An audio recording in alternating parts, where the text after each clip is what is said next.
Bangladesh top on. সামনে রয়েছে দুইটা প্লেয়ার, পাথরের পিছে একটা রয়েছে এবং ডান সাইড একটা রয়েছে। দেখা যাক এক শট, আরেক shot, down down down down. সামনেরটাকে কি পারবে? উডপেকারের কিছু হেড শট দেওয়ার চেষ্টা, বাট ব্যর্থতা। তো এখান থেকে দেখা যাক, রাশ করে ফেলেছে।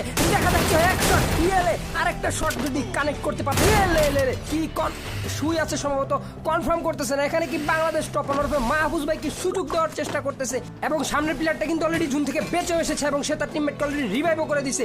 এখানে প্রশ্ন হচ্ছে, এখানে কি মাহফুজ ভাই কোনো প্রকার ভুল করলো কিনা, রিস্ক নিল কিনা, সেটাই দেখার বিষয়। তো দেখার মধ্যে সে কিন্তু অনেক গ্রেনেড মারতেছে, সবুজ গ্রেনেড, যেন তারা ওই জায়গা থেকে বের হয়ে আসে, রাশ করে এবং ইউনো এটা হচ্ছে একটা ক্রিয়েটিভিটি। তো দেখা যাক, চলে আসছে সরাসরি রাশ করে ফেলবে।